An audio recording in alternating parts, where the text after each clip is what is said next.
Assalamualaikum warahmatullahi wabarakatuh. Siswa-siswi Bapak yang tercinta, bagaimana kabarnya sekalian?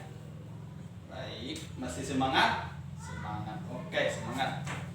Karena untuk menimba ilmu itu dibutuhkan dengan stamina yang kuat, otak yang cerdas, dan pendelaan atau penalaran yang kuat, begitulah. Baik, kabar kita semuanya baik. Tidak ada salahnya lagi kita akan membuka pembelajaran kita pada pagi hari ini. Untuk membuka pembelajaran kita, mari kita berdoa menurut agama masing-masing. Baik, acara pembukaan setelah kelas kita telah buka. Bapak absen dulu untuk mencek kehadiran siswa-siswi Bapak ya. Sarweni Daulae hadir. Saima Sonang hadir juga. Oke. Tak. Ya, Husnan Batubara hadir. Oke, baik. Sungguh menambah gairah Bapak mengajar pada pagi hari ini, karena kehadiran siswa-siswa di kelas ini sangat disiplin, semuanya hadir. Oke.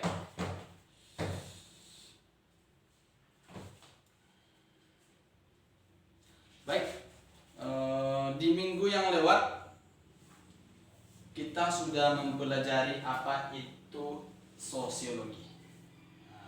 Tapi di pagi hari ini juga Bapak akan mencoba menes saudara atau siswa-siswi Bapak apakah masih melekat dalam otaknya apa itu yang dimaksud dengan sosiologi. Baik, Sarwedi, apa yang dimaksud dengan ilmu sosiologi itu?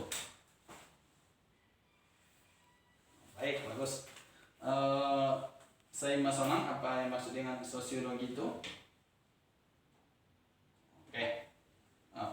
Baik. Ternyata otak-otak di anak-anak IPS di kelas Bapak ini sangat kuat, sehingga penguatannya sangat tidak lupa ilmu-ilmu yang telah diajarkan. Baik, oke. Ilmu sosiologi itu adalah cabang ilmu yang mempelajari tentang kemasyarakatan, yang membahas tentang interaksi sosial, masalah sosial. Nanti akan membahas dengan keberlangsungan manusia, dengan apa manusia itu berlangsung, dengan ilmu sosial, komunikasinya, dan lain-lain. Tapi di session atau di kelas pagi ini kita akan mempelajari objek sosiologi. Baik, objek sosiologi. Objek sosiologi.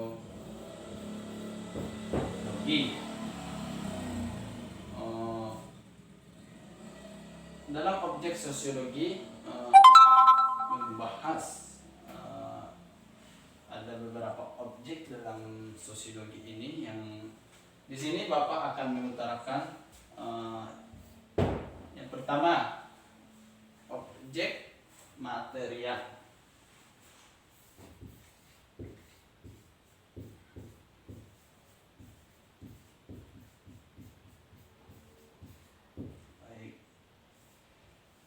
Material adalah kehidupan sosial.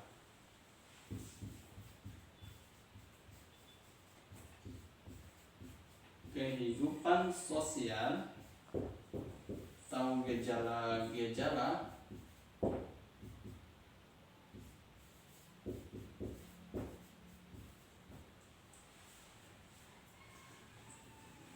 atau proses hubungan sosial.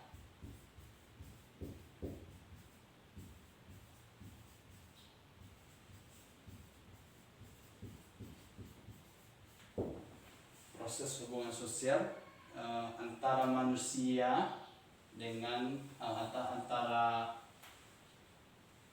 individu dengan kelompok lainnya. Oke. Yang kedua, objek formal. Sebelum itu ada yang mengetahui apa itu objek formal? Belum? Oke. Objek formal itu adalah bahwa dalam objek ini ditekankan kepada manusia sebagai makhluk sosial. Makhluk sosial atau masyarakat yang demikian. Objek formal sosial adalah hubungan orientasi sosiologi dalam masyarakat. Dalam objek formal ini meliputi keluarga,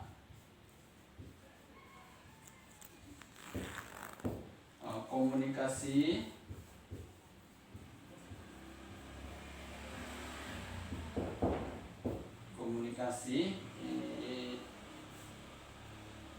keberlangsungan hidup.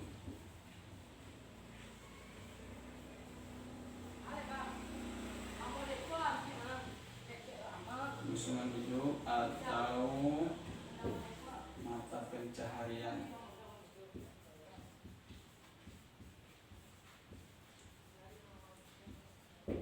Mata pencaharian.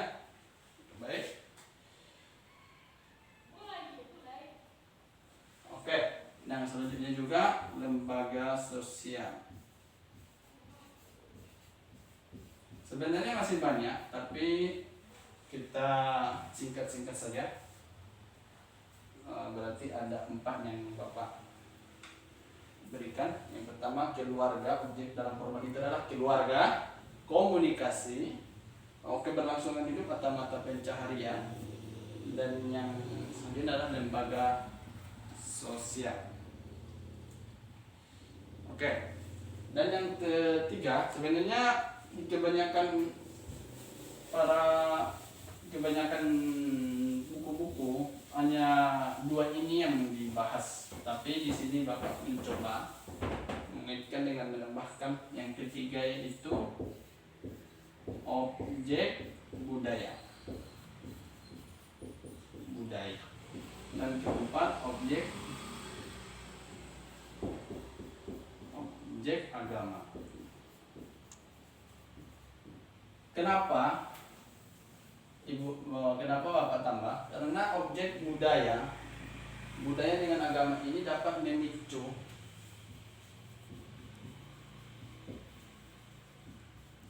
terjadinya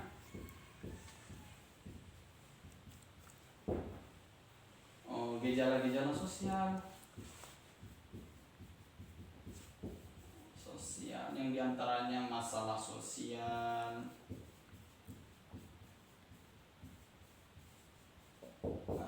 seperti yang terjadi di Myanmar dulu, konflik antara agama Buddha dengan agama Islam. Baik. Baik, menurut Bapak di dalam objek sosiologi ini sudah paham? Oke, sudah paham. Oke, lanjut kita pembahasan yang selanjutnya. Oke, tapi sebelum itu di minggu yang akan datang Bapak akan coba memberikan tes atau pertanyaan-pertanyaan atau tugas. Nantinya akan Bapak beri penugasan kepada siswa, kepada Ananda sekalian, beberapa tes ya. Oke, dalam pembahasan kita yang selanjutnya adalah pokok pembahasan. Apa-apa saja pokok pembahasan? Pokok pembahasan. Baik, karena objek sosiologi sudah selesai kita tuntaskan atau kita bahas, harapan Bapak semua siswa-siswi Bapak di PS ini, kelas PS ini dapat mengetahui apa aja objek sosiologi. Oke. Di poin pembahasan kita yang selanjutnya adalah pokok pembahasan sosiologi. Oke. Apa-apa saja pokok dalam pembahasan sosiologi? Ada yang tahu? Sarwedi, apa-apa saja? Baik, saya Mas Ona. Baik. Husna? Baik. Alhamdulillah belum ada yang tahu. Pokok-pokok pembahasan sosiologi yaitu fakta sosial. Fakta sosial. Oke.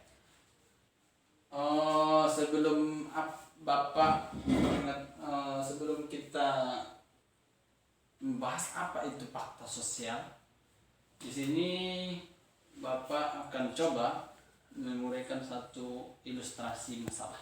Baik, satu misalnya, oke, kita akan mengambil contohnya dalam pencapaian siswa. Pencapaian itu salah satu contoh dalam ini adalah misal ilustrasi, contoh ilustrasi.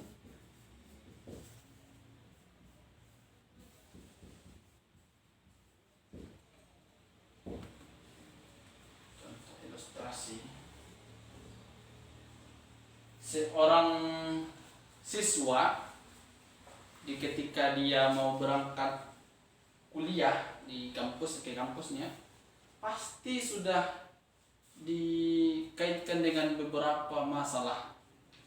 Ketika dia hendak mau ke kamar mandi, ketika dia hendak mau ke ruang makan, atau melihat di belakang pintu sudah tertera banyak-banyak tugas, pasti itu akan memberikan sifat memaksa bagi kita atau sifat ketergantungan. Tuh. Dan contoh yang lain, pencapaian nilai, bisa kita misalkan juga pencapaian hasil belajar siswa pada mata pelajaran matematika pada tingkat sekolah dasar atau tingkat SMP lah, atau SMA.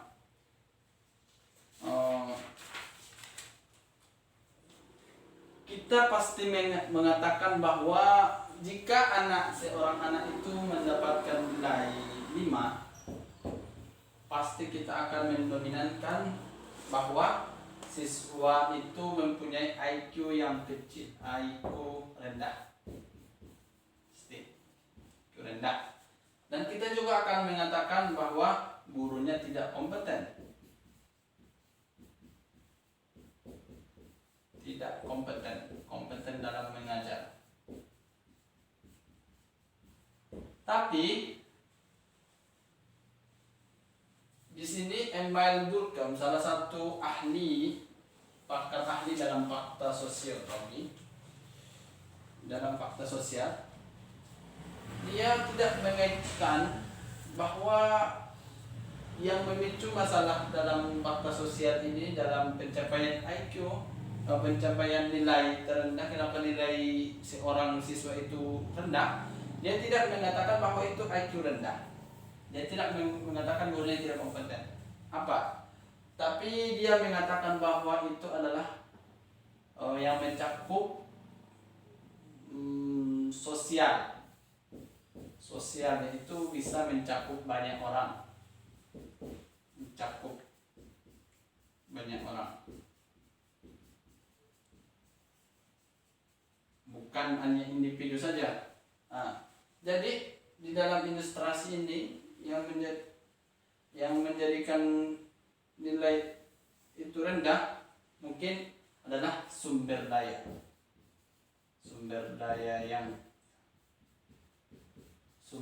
yang minimal, yang bisa kita katakan minimal. Oke, baik, itu salah satu ilustrasinya. Apa yang dimaksud dengan fakta sosial? Fakta sosial adalah cara bertindak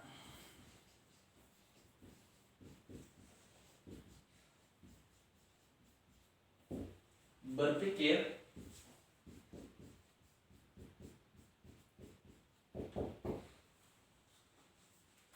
dan berperasaan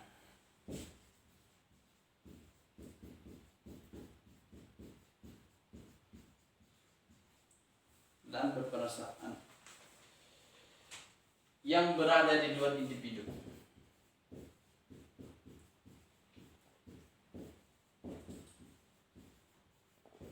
berada di luar individu yang bersifat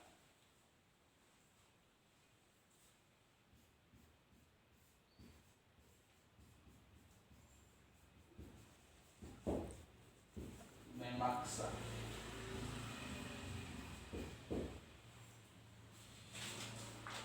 Atau juga dapat mengendalikan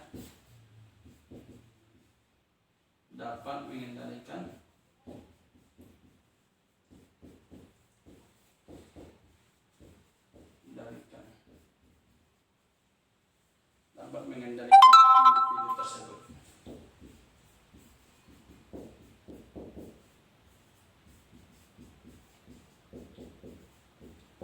Oke, apa tadi? Apa yang dimaksud dengan fakta sosial? Yaitu cara bertindak, berpikir, berperasaan yang berada di luar individu.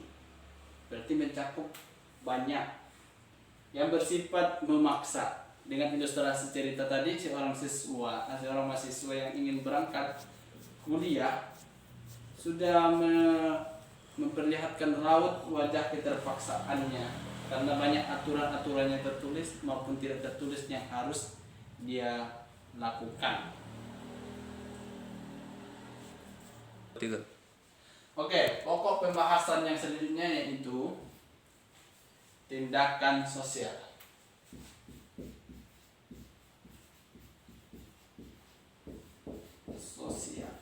Apa itu tindakan sosial?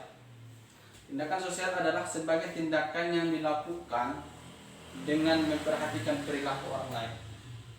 Sebagai tindakan apa? Sebagai tindakan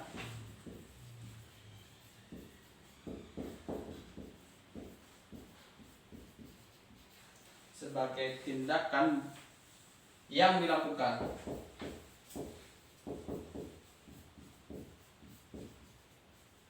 dengan memperhatikan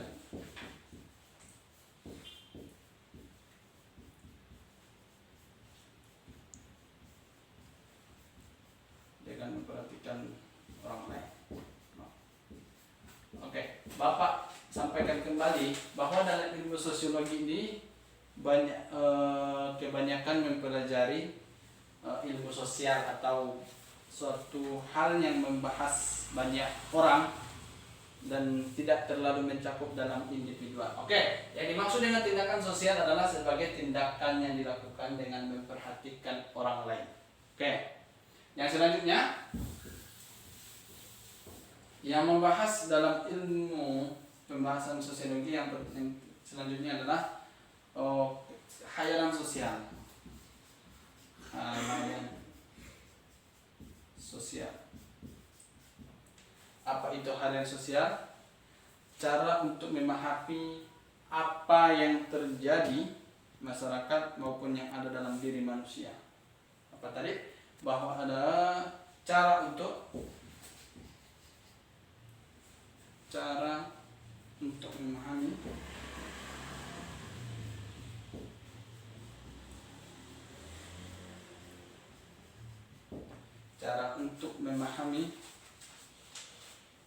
apa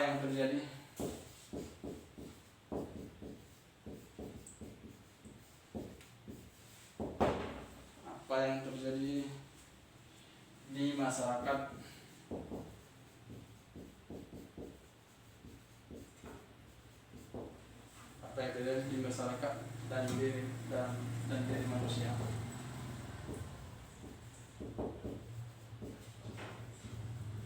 Oke, baik. Khayalan sosial adalah cara untuk memahami apa yang terjadi di masyarakat dan diri manusia. Yang lebih signifikannya adalah khayalan atau imajinasi kita. Tapi imajinasi yang mengaitkan sosial. Oke, yang selanjutnya adalah realitas sosial.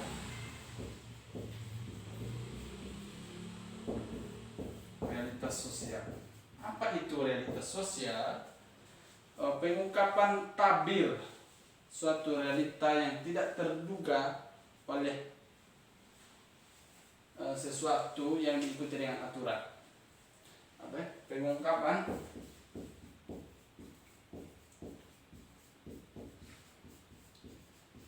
pengungkapan tabir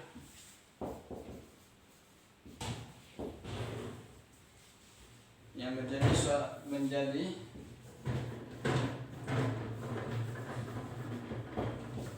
suatu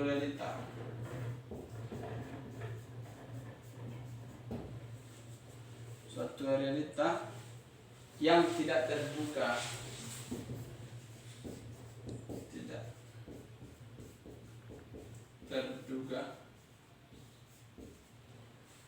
kebenarannya.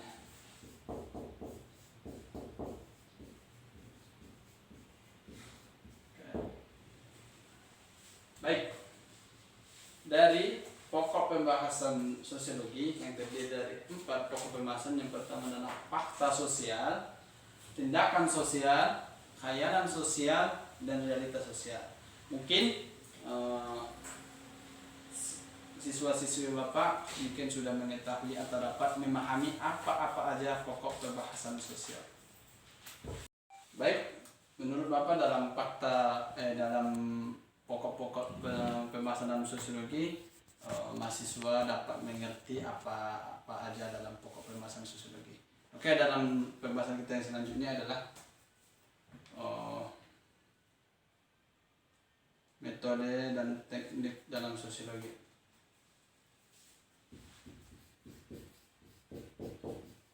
Metode dan teknik dalam sosiologi.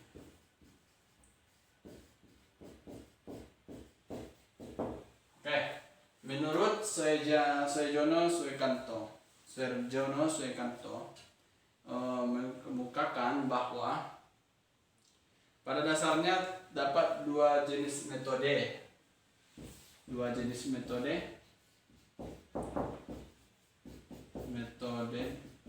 pengamatan dalam ilmu sosiologi. Yang pertama, metode kualitatif.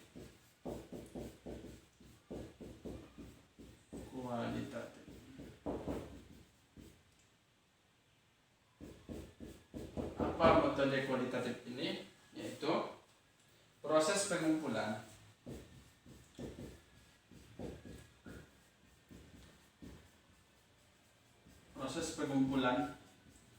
data secara deskriptif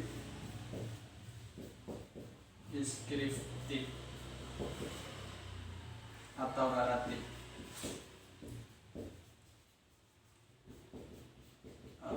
Yang dapat kita saintifikan atau signifikankan bahwa pengamatan atau pengumpulan data yang dapat dikatakan dengan kata-kata dan tidak bisa dengan kata-kata matematika. Oke. Dalam metode kualitatif ada 3 cara metode. Yang pertama, metode historis.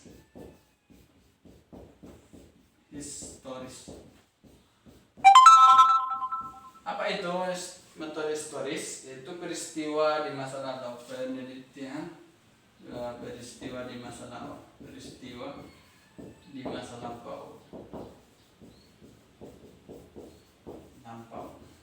Oke. Yang kedua, komparatif.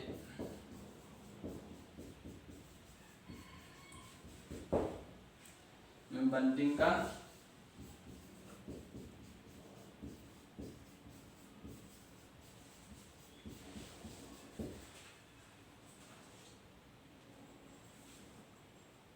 fenomena sosial di masyarakat.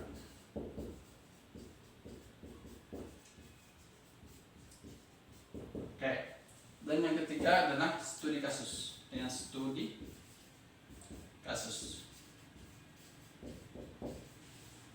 Itu pengamatan fakta sosial, interaksi sosial atau lembaga sosial yang dilakukan dengan secara mendalam. Maksudnya penelitian itu dengan pengamatan itu dapat kita ambil melalui dengan pengamatan yang sangat mendalam. Oke, yang selanjutnya,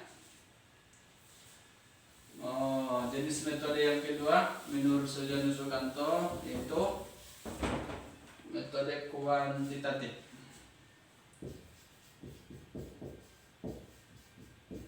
Kuantitatif.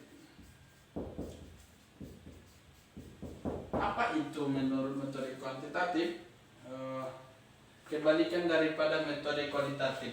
Kalau dari kualitatif tersebut pengamatan atau proses pengumpulan data yang dilakukan dengan kata-kata, maka ini dengan sebaliknya, proses pengamatan yang dilakukan dengan angka-angka. Apa-apa saja dalam yang dilakukan dengan dua cara, yaitu dengan metode statistika. Metode statistik. Tidak asing lagi bahwa statistik itu akan memperoleh dengan perolehan nilai kata-kata, perolehan dengan angka-angka saja. Oke, yang selanjutnya sosiometri. Sosiometri. Apa itu?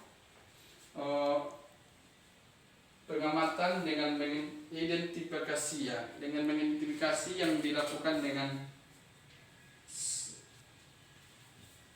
jaringan sosial, maksudnya dengan mengidentifikasikan dengan hubungan sosial ini dengan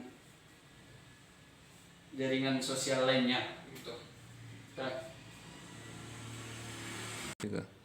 Oke, menurut Bapak di dalam pembahasan teknik tadi, menurut Bapak semua siswa dan siswi sudah mengerti apa saja metode dan teknik dalam sosiologi. Yang selanjutnya adalah kita pembahasan dalam perspektif sosiologi. Perspektif sosiologi. Apa saja perspektif dalam ilmu sosiologi? Yang pertama,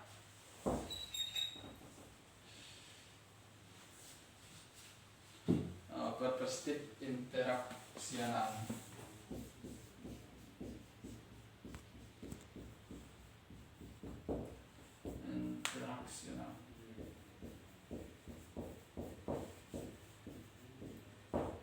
Oke, apa yang dimaksud dengan interaksional ini? Oke, itu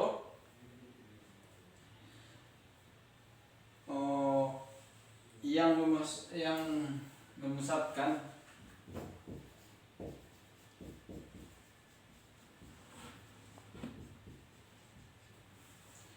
memusatkan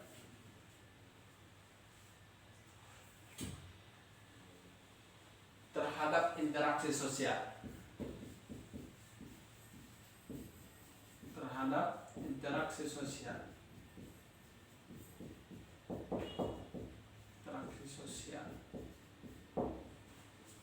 tentang interaksi sosial antara individu dengan kelompok, antara individu dengan kelompok.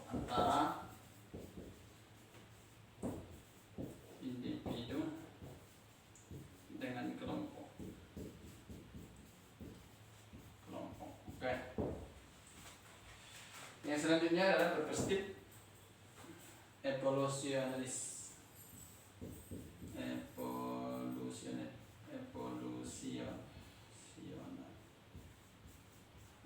Apa ini?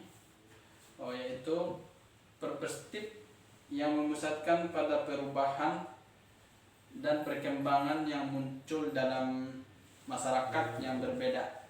Dalam perspektif evolusional ini yang dapat dilakukan dengan cara lambat, dengan cara cepat. Oke. Yang selanjutnya adalah perspektif fungsionalis.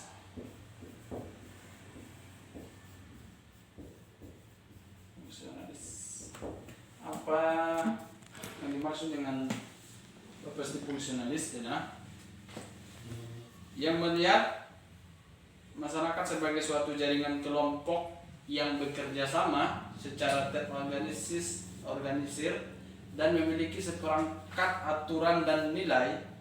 Kelompok atau lembaga yang melaksanakan tugas tertentu secara terus-menerus sesuai dengan fungsinya yang oleh sebagian besar anggotanya. Ya, yang dapat kita bahwa masyarakat dipandang sebagai suatu yang stabil kecenderungan antara ke arah keseimbangan, yaitu dengan mempertahankan sistem kerja yang selaras dan seimbang. Oke, dapat mengerti? Yang selanjutnya adalah perspektif. Oke, perspektif komplit. Kalau perspektif komplit ini tidak jauh lagi dan tidak bukan adalah pertentangan kelas. Pertentangan kelas.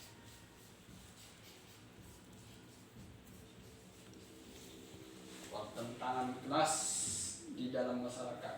Di mana saja ini di masyarakat, di mana yang dahulu katanya dalam ilmu sosiologi yang terjadi dalam pertentangan kelas dengan kaum Marxis dan kaum rata. Oke.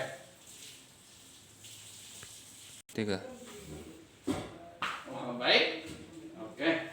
Untuk mereplus kotak kita, baik. Apa yang dengan 4 pembahasan pokok kita dalam pagi hari ini, kita dapat menyimpulkan saja apa tadi yang di pokok pembahasan dalam objek sosiologi, pokok pembahasan sosiologi, metode dan teknik dalam sosiologi, sampai dengan yang terakhir itu dengan perspektif sosiologi. Oke, harapan Bapak, siswa-siswi Bapak semuanya dapat memahami atau dapat mengingatkannya dalam realita kita atau dalam sosial atau dalam masyarakat kita sekalian. Oke, mungkin cukup sekian materi pembelajaran kita di pagi hari ini. Oke, kurang dan janggalnya Bapak minta maaf. Wabillahi taufiq wal hidayah. Assalamualaikum warahmatullahi wabarakatuh.